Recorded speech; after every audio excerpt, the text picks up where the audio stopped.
Bienvenue à Just French Stuff. Aujourd'hui, je vais vous raconter une histoire douce et touchante. C'est l'histoire de Léa, qui a hérité d'une petite boutique de fleurs. Une boutique pleine de souvenirs. La petite fleuriste est en train de mourir. Et Léa doit choisir. Vendre la boutique de sa grand-mère ou trouver un moyen de la sauver. Léa pousse la porte de la petite fleuriste. La petite clochette teinte doucement. L'air sent les lys, les roses et un peu la poussière du matin. La boutique est jolie, mais un peu démodée. Paniers en osier, rubans anciens, vieux vases. Ici, rien n'a changé depuis longtemps. Léa soupire. Elle allume les lumières et ouvre les rideaux. Elle pense « J'aime les fleurs, mais pas comme ça. Je veux créer des jardins, pas rester enfermé. » Le matin passe. Un seul client entre. Une dame âgée qui achète des œillettes toutes les semaines. « Bonjour, ma petite. Comme d'habitude, des rouges ? » « Bien sûr, Madame Gérard. » Léa sourit, mais elle s'inquiète. La boutique se vide. Les jeunes préfèrent commander en ligne. Rapide, pratique, pas cher, mais sans âme. Elle regarde la rue. Les passants ne lèvent même plus les yeux vers sa vitrine. La journée finit. La boutique ferme tard. Léa jette les fleurs fanées et s'assied derrière le comptoir. Elle pense à la lettre reçue la semaine dernière. Une grande chaîne veut acheter sa boutique. Beaucoup d'argent. Une solution simple. Mais vendre. Ce serait tourner le dos à la mémoire de sa grand-mère. Le lendemain, un jeune homme entre. Il a un appareil photo et un grand sourire. « Bonjour, je suis Julien, photographe. Je fais un projet sur les petits commerces. Puis-je prendre quelques photos ?» Léa accepte, un peu étonnée. Julien photographie les détails que Léa trouve trop vieux. Mais il les trouve charmants et authentiques. 2 jours plus tard, 3 jeunes clientes attendent devant la boutique. « On a vu votre boutique sur Instagram.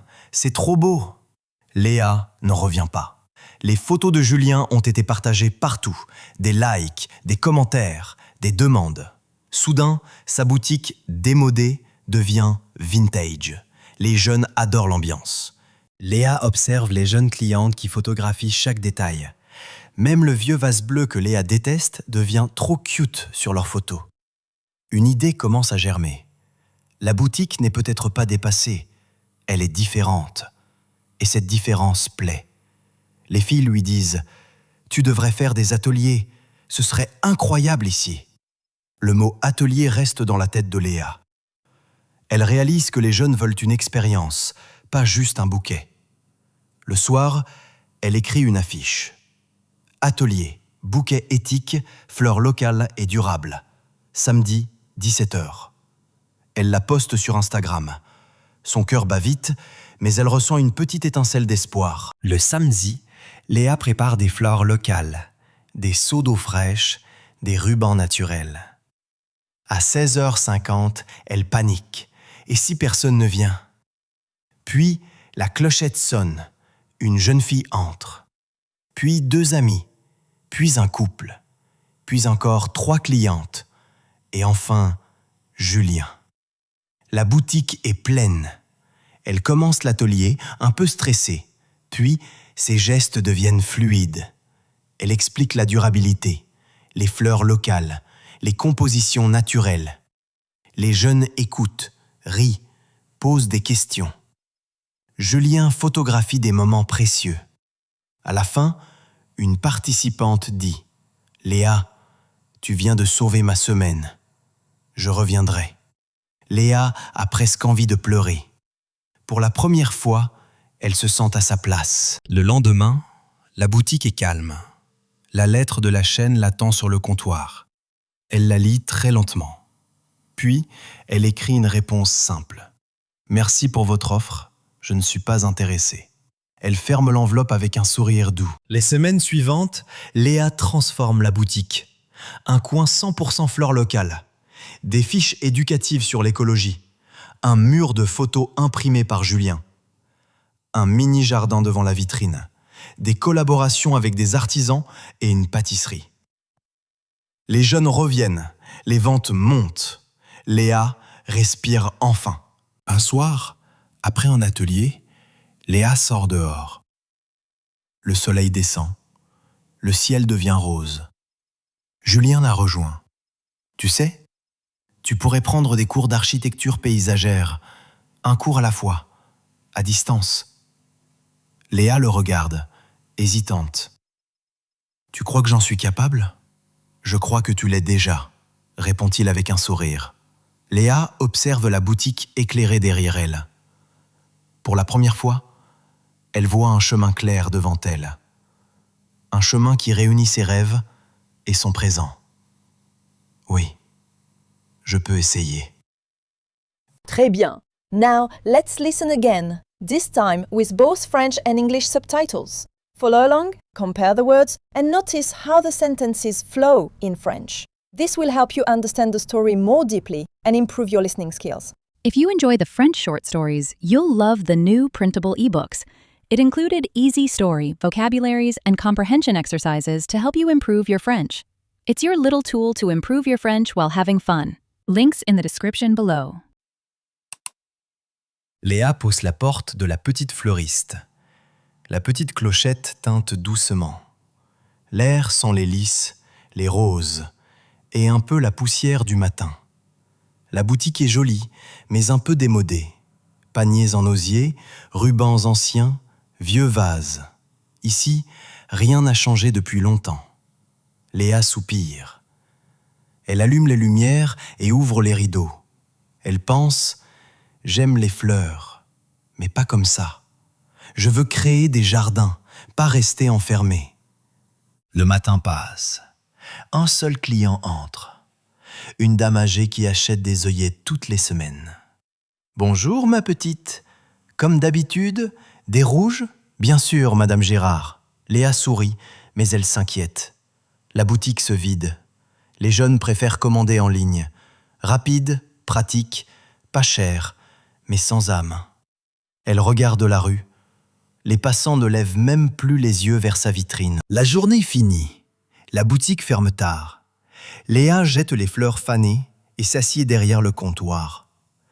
Elle pense à la lettre reçue la semaine dernière. Une grande chaîne veut acheter sa boutique. Beaucoup d'argent. Une solution simple. Mais vendre. Ce serait tourner le dos à la mémoire de sa grand-mère. Le lendemain, un jeune homme entre. Il a un appareil photo et un grand sourire. « Bonjour, je suis Julien, photographe. Je fais un projet sur les petits commerces. Puis-je prendre quelques photos ?» Léa accepte, un peu étonnée. Julien photographie les détails que Léa trouve trop vieux. Mais il les trouve charmants et authentiques. 12 jours plus tard, 3 jeunes clientes attendent devant la boutique. « On a vu votre boutique sur Instagram.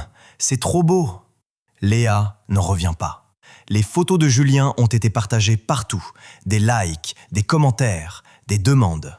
Soudain, sa boutique démodée devient vintage. Les jeunes adorent l'ambiance. Léa observe les jeunes clientes qui photographient chaque détail. Même le vieux vase bleu que Léa déteste devient trop cute sur leurs photos. Une idée commence à germer. La boutique n'est peut-être pas dépassée. Elle est différente.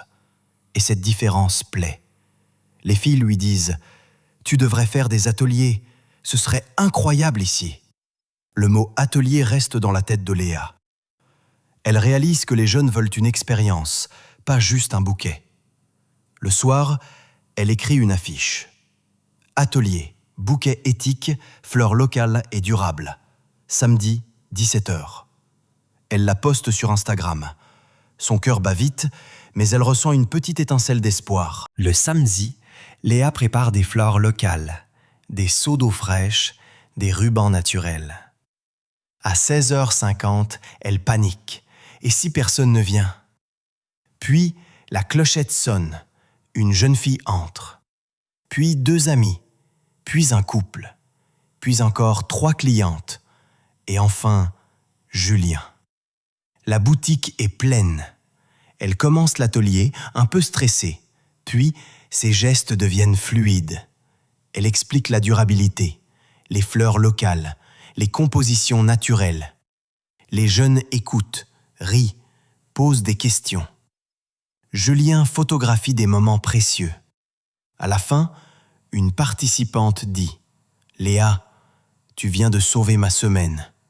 Je reviendrai. » Léa a presque envie de pleurer. Pour la première fois, elle se sent à sa place. Le lendemain, la boutique est calme. La lettre de la chaîne l'attend sur le comptoir. Elle la lit très lentement. Puis, elle écrit une réponse simple. « Merci pour votre offre, je ne suis pas intéressée. » Elle ferme l'enveloppe avec un sourire doux. Les semaines suivantes, Léa transforme la boutique. Un coin 100% fleurs locales. Des fiches éducatives sur l'écologie. Un mur de photos imprimées par Julien. Un mini-jardin devant la vitrine. Des collaborations avec des artisans et une pâtisserie. Les jeunes reviennent, les ventes montent. Léa respire enfin. Un soir, après un atelier, Léa sort dehors. Le soleil descend. Le ciel devient rose. Julien la rejoint. Tu sais, tu pourrais prendre des cours d'architecture paysagère, un cours à la fois, à distance. Léa le regarde, hésitante. Tu crois que j'en suis capable ? Je crois que tu l'es déjà, répond-il avec un sourire. Léa observe la boutique éclairée derrière elle. Pour la première fois, elle voit un chemin clair devant elle. Un chemin qui réunit ses rêves et son présent. Oui, je peux essayer. Now, let's listen to the story again, this time without subtitles. This is to practice your ear in French. Just relax, listen carefully, and try to understand as much as you can. Don't worry if you don't understand every word. Focus on the general meaning. Léa pousse la porte de la petite fleuriste. La petite clochette teinte doucement. L'air sent les lys, les roses, et un peu la poussière du matin. La boutique est jolie, mais un peu démodée. Paniers en osier, rubans anciens, vieux vases. Ici, rien n'a changé depuis longtemps. Léa soupire. Elle allume les lumières et ouvre les rideaux. Elle pense « J'aime les fleurs, mais pas comme ça.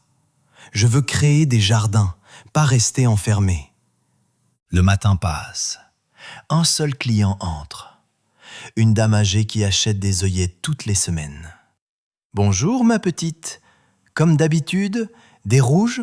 Bien sûr, Madame Gérard. » Léa sourit, mais elle s'inquiète. La boutique se vide. Les jeunes préfèrent commander en ligne. Rapide, pratique, pas cher, mais sans âme. Elle regarde la rue. Les passants ne lèvent même plus les yeux vers sa vitrine. La journée finit. La boutique ferme tard. Léa jette les fleurs fanées et s'assied derrière le comptoir. Elle pense à la lettre reçue la semaine dernière. Une grande chaîne veut acheter sa boutique. Beaucoup d'argent. Une solution simple. Mais vendre. Ce serait tourner le dos à la mémoire de sa grand-mère. Le lendemain, un jeune homme entre. Il a un appareil photo et un grand sourire. « Bonjour, je suis Julien, photographe. Je fais un projet sur les petits commerces. Puis-je prendre quelques photos ?» Léa accepte, un peu étonnée. Julien photographie les détails que Léa trouve trop vieux. Mais il les trouve charmants et authentiques. 2 jours plus tard, 3 jeunes clientes attendent devant la boutique. « On a vu votre boutique sur Instagram. C'est trop beau. » Léa n'en revient pas. Les photos de Julien ont été partagées partout. Des likes, des commentaires, des demandes. Soudain, sa boutique démodée devient vintage. Les jeunes adorent l'ambiance. Léa observe les jeunes clientes qui photographient chaque détail. Même le vieux vase bleu que Léa déteste devient trop cute sur leurs photos. Une idée commence à germer. La boutique n'est peut-être pas dépassée. Elle est différente. Et cette différence plaît. Les filles lui disent « Tu devrais faire des ateliers. Ce serait incroyable ici. » Le mot « atelier » reste dans la tête de Léa. Elle réalise que les jeunes veulent une expérience, pas juste un bouquet. Le soir, elle écrit une affiche. Atelier, bouquet éthique, fleurs locales et durables. Samedi, 17h. Elle la poste sur Instagram. Son cœur bat vite, mais elle ressent une petite étincelle d'espoir. Le samedi, Léa prépare des fleurs locales, des seaux d'eau fraîche, des rubans naturels. À 16h50, elle panique. Et si personne ne vient? Puis, la clochette sonne. Une jeune fille entre. Puis 2 amis. Puis un couple. Puis encore 3 clientes. Et enfin, Julien. La boutique est pleine. Elle commence l'atelier, un peu stressée. Puis, ses gestes deviennent fluides. Elle explique la durabilité, les fleurs locales, les compositions naturelles. Les jeunes écoutent, rient, posent des questions. Julien photographie des moments précieux. À la fin, une participante dit « Léa, tu viens de sauver ma semaine. Je reviendrai. » Léa a presque envie de pleurer. Pour la première fois, elle se sent à sa place. Le lendemain, la boutique est calme. La lettre de la chaîne l'attend sur le comptoir. Elle la lit très lentement. Puis, elle écrit une réponse simple. « Merci pour votre offre, je ne suis pas intéressée. » Elle ferme l'enveloppe avec un sourire doux. Les semaines suivantes, Léa transforme la boutique. Un coin 100% fleurs locales. Des fiches éducatives sur l'écologie. Un mur de photos imprimées par Julien. Un mini-jardin devant la vitrine. Des collaborations avec des artisans et une pâtisserie. Les jeunes reviennent, les ventes montent. Léa respire enfin. Un soir, après un atelier, Léa sort dehors. Le soleil descend. Le ciel devient rose. Julien la rejoint. Tu sais, tu pourrais prendre des cours d'architecture paysagère, un cours à la fois, à distance. Léa le regarde, hésitante. Tu crois que j'en suis capable ? Je crois que tu l'es déjà, répond-il avec un sourire. Léa observe la boutique éclairée derrière elle. Pour la première fois, elle voit un chemin clair devant elle. Un chemin qui réunit ses rêves et son présent. Oui, je peux essayer.